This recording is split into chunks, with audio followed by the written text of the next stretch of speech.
Hello everyone. आज से हम एक सीरीज स्टार्ट करेंगे जूरिस्प्रूडेंस के इम्पॉर्टेंट क्वेश्चंस की। अब जो जूरिस्प्रूडेंस आपका सब्जेक्ट है ये बेसिकली एलएलबी में आता है या फिर बीएलएलबी में आता है। ठीक है, तो जो स्टूडेंट्स हैं इसको बहुत ही हार्ड सब्जेक्ट समझते हैं क्योंकि इसमें थ्योरी होती है, सारा थियोरटिकल सब्जेक्ट है। बट हम इसके कुछ मेन पॉइंटर्स के अकॉर्डिंगली इसको समझेंगे सो दैट ये आप सभी के लिए ईजी हो जाए। ठीक है, फर्स्टली जूरिस्प्रूडेंस है क्या, जूरिस्प्रूडेंस का मतलब क्या होता है ये हम देखेंगे, एंड इसका नेचर क्या है एंड इसका स्कोप क्या है, कहाँ तक ये फैला हुआ है जूरिस्प्रूडेंस, ये आज हम इस वीडियो में सीखेंगे। ठीक है, अब आता है explain the nature. First question यही आपका इंपॉर्टेंट होगा, explain the nature and scope of jurisprudence. क्या इसका नेचर होगा एंड क्या स्कोप होगा जूरिस्प्रूडेंस का। तो जूरिस्प्रूडेंस का नेचर स्कोप जानने से पहले आप सभी को पता होना चाहिए कि जूरिस्प्रूडेंस का मतलब क्या होता है। तो जूरिस्प्रूडेंस का मतलब जूरिस प्लस प्रूडेंशिया, दो वर्ड से मिलकर बना है जूरिस्प्रूडेंस, जूरिस प्लस प्रूडेंशिया। जूरिस का मतलब क्या हो गया, लॉ, एंड प्रूडेंशिया का मतलब हो गया knowledge. Thus combining of these two words are known as knowledge of law, कि जो आपको लॉ की नॉलेज प्रोवाइड कर रहा है उसको हम क्या बोल देंगे, जूरिस्प्रूडेंस बोल देंगे। ओके, तो जूरिस्प्रूडेंस का सिंपल सा मीनिंग है नॉलेज ऑफ लॉ। अब जो डेफिनेशंस है डिफरेंट डिफरेंट जूरिस्ट के अकॉर्डिंगली जूरिस्प्रूडेंस अलग अलग टर्म्स में, अब है तो लॉ की नॉलेज, अब डिफरेंट जूरिस्ट के अकॉर्डिंगली क्या होता है कि जो हमारा लॉ है वो डिफरेंट डिफरेंट पर्सपेक्टिव्स में आता है। जैसे कि कुछ के अकॉर्डिंगली जो लॉ है वो डील करता है मॉरलिटी के साथ, कि आपका जो चीज़ मॉरल होगी वही चीज़ लॉ होगी। कुछ बोलते हैं कि जो लॉ है वो हमने कहाँ से गवर्न किया, फ्रॉम द डिवाइन पावर से गवर्न किया। कुछ के अकॉर्डिंगली जो लॉ है हमारा वो हमने नेचुरल पावर से, जो नेचुरल लॉ होता है वहाँ से गवर्न किया है। बट कुछ जूरिस्ट कहते हैं कि जो लॉ है वो सुप्रीम पावर से आया हुआ है, सुप्रीम पावर मान लो गॉड को बोल दिया। एंड कुछ बोलते हैं कि सॉवरेन अथॉरिटी ने बनाया हुआ। तो हम डिफरेंट डिफरेंट जूरिस्ट के डेफिनेशंस देखेंगे। तो आपके लिए जानना इंपॉर्टेंट है कि सबसे पहले आपको क्वेश्चन भी आ सकता है एमसीक्यूज में कि फादर ऑफ जूरिस्प्रूडेंस कौन होगा। तो फादर ऑफ जूरिस्प्रूडेंस आपके बेंथम होंगे। ठीक है, बेंथम को क्या बोला जाता है, फादर ऑफ जूरिस्प्रूडेंस भी बोला जाता है।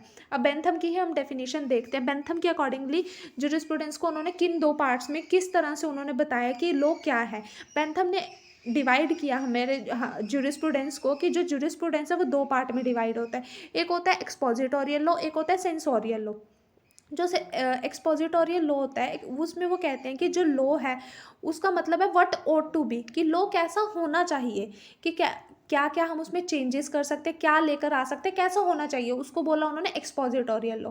एंड सेकंड पार्ट में उन्होंने डिवाइड किया सेंसोरियल लॉ। सेंसोरियल लॉ के अंदर वो बोलना चाहते हैं कि sensorial means what law is, कि जो लॉ क्या है, जो है वही उसी चीज़ को हमको एक्सेप्ट करना है। हम उसके अंदर ना तो हम चेंजेस लेकर आएंगे, ना ही हम उसमें कुछ भी छेड़खानी या फेरबदल नहीं करेंगे, जैसा है हमको एज इट इज़ पढ़ना है। तो बेंथम के अकॉर्डिंगली हमारा जो लॉ है वो दो पार्ट्स में डिवाइड होता है, एक एक्सपोजिटोरियल लॉ, एक होता है सेंसोरियल लॉ। एक्सपोजिटोरियल लॉ होगा व्हाट ought टू बी, क्या होना चाहिए, एंड व्हाट लॉ इज़, जो है जैसा है। एक सेंसोरियल हमको वैसा ही रीड आउट करना है। उसके बाद आते हैं हमारे ऑस्टिन। ऑस्टिन का कहना क्या है, ऑस्टिन सबसे पहले तो जो हमारे जो जूरिस्ट थे हमारे, वो कई जूरिस्ट बोलते थे कि जो लॉ है वो एज अ मॉरल लॉ है, जो जूरिस्प्रूडेंस है वो मॉरल लॉ है, या फिर जूरिस्प्रूडेंस का मतलब लॉ ही हुआ, कि जो लॉ की नॉलेज है वो लॉ कहाँ से गवर्न किया, हमने मॉरल लॉ से गवर्न किया। बट ऑस्टिन इसको बिल्कुल ही क्रिटिसाइज करते हुए कहते हैं कि जो लॉ है वो मॉरल लॉ से डील नहीं करता, नेचुरल पावर से डील नहीं करता। क्यों नहीं करता, उनके अकॉर्डिंगली जो लॉ है वो एक सॉवरेन अथॉरिटी ने बनाया। उन्होंने तीन कंसेप्ट दिए, सॉवरेन अथॉरिटी। सॉवरेन अथॉरिटी का मतलब सुप्रीम, सॉवरेन का मतलब क्या होता है, सुप्रीम। सुप्रीम का मतलब authority, supreme authority. Supreme authority कौन होगी, जो भी लॉ मेकिंग बॉडी होगी उसको ऑस्टिन ने बोला कि वो कौन होगी, सुप्रीम या फिर सॉवरेन अथॉरिटी बोला उन्होंने। सॉवरेन अथॉरिटी ने कोई कमांड दी, कमांड दी मतलब कि आपको ड्यूटी दी कि आपको वो ड्यूटी को फुलफिल करना है। इफ़ इन सर्कमस्टांसेस अगर आप क्या करते हो, उस ड्यूटी को फुलफिल नहीं करते हो, तो उसके पीछे उन्होंने बोला कि आपको सैंक्शन प्रोवाइड करवा दी जाएगी। मतलब कि उन्होंने बोला कि सबसे पहले आपके पास क्या होगा, सॉवरेन अथॉरिटी। सॉवरेन अथॉरिटी ने कमांड दी, एंड कमांड के बाद थर्ड स्टेप आ गया, इफ़ अगर वो कमांड फुलफिल नहीं होगी तो आपको क्या दी जाएगी, पनिशमेंट प्रोवाइड करवा दी जाएगी। ठीक है, बट यहाँ पर ऑस्टिन का क्रिटिसिज्म ये निकला कि ऑस्टिन डिफ्रेंशिएट ही नहीं कर पाए सिविल एंड क्रिमिनल लॉज में, क्योंकि जो हमारे कॉन्ट्रैक्ट हो गए, सिविल लॉज हो गए, उसमें आपको पनिशमेंट नहीं प्रोवाइड की जाती, बट आपको क्रिमिनल लॉज में ही ओनली पनिशमेंट प्रोवाइड की जाती है। तो यहाँ पे उनका ये लूप होल निकल गया।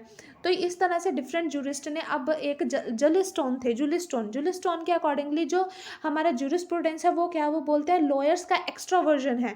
लॉयर्स का एक्स्ट्रावर्जन मीन्स कि जो लॉयर्स आपका पर्टिकुलर प्रैक्टिकल लाइफ में जो भी डील करते हैं अपने क्लाइंट्स के साथ, किस तरह से वो प्रोसीजर को फॉलो कर रहे हैं, किस तरह से उनको जस्टिस प्रोवाइड कर रहे हैं, उनके अकॉर्डिंगली जूरिस्प्रूडेंस या फिर लॉ वो चीज़ है। ठीक है, अब नेचर क्या होगा जूरिस्प्रूडेंस का? जूरिस्प्रूडेंस बेसिकली आप बोल सकते हो कि ये एक अनकोडिफाइड लॉ है। अनकोडिफाइड लॉ का मतलब क्या होता है? कोडिफाइड एंड अनकोडिफाइड में आपको मतलब पता होना चाहिए। कोडिफाइड लॉ वो लॉ होता है जो रिटन लॉ होता है, जो एक अथॉरिटी ने बनाया, एंड अनकोडिफाइड लॉ होता है जो कि लिखा हुआ कानून नहीं होता। तो ये लिखा हुआ कानून नहीं है, क्यों नहीं है? क्योंकि डिफरेंट डिफरेंट जूरिस्ट ने आपको डिफरेंट डिफरेंट डेफिनेशंस दी हैं, वो अपना मतलब समझाना चाहते हैं कि उनके अकॉर्डिंगली लॉ क्या है। तो उनके सारे वर्क को कंपाइल करके हमने एक सब्जेक्ट बना दिया, दैट इज जूरिस्प्रूडेंस।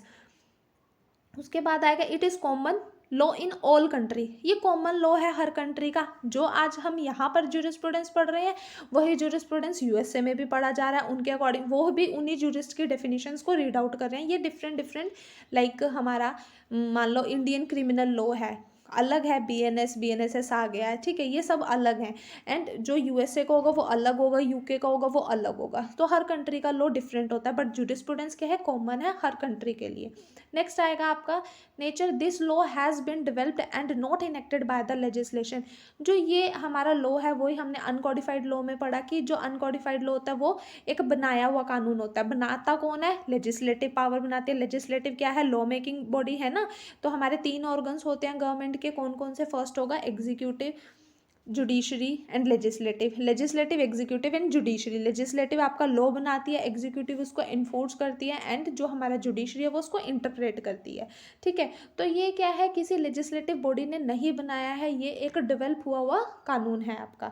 नेक्स्ट आपका आएगा it is also called as legal theory. इसको हम लीगल थ्योरी बोल सकते हैं क्योंकि इसमें थ्योरेटिकल एस्पेक्ट है सारा। And there is an actual study of term of law in jurisprudence. हम इसमें एक एक्चुअल टर्म पढ़ते हैं कि लॉ बेसिकली है क्या, कि लोग कहाँ से आया है, नेचुरल पावर से आया है, डिवाइन पावर से आया है, या फिर मैन मेड लॉ है। तो हम ये सारी चीज़ें इसके अंदर पढ़ते हैं। नेक्स्ट आपका नेचर आएगा there is a no scope for amendment and it is developing out of legal knowledge out of the people. कहते हैं कि इसमें कुछ अमेंडमेंट्स नहीं हो सकती। अब अमेंडमेंट का मतलब होता है संशोधन करना। संशोधन का मतलब कि कुछ ऐड ऑन करना या कोई चीज़ को रिपील कर देना। बट अब ये क्या है? थ्योरीज है, ये कोई कोडिफाइड लॉ तो है नहीं। ठीक है, तो हम इसमें अमेंडमेंट भी नहीं कर सकते। होप आप सभी को नेचर समझ आया होगा। नेक्स्ट पार्ट में हम जूरिस्प्रूडेंस का स्कोप एंड इम्पोर्टेंस देखेंगे। Thank you.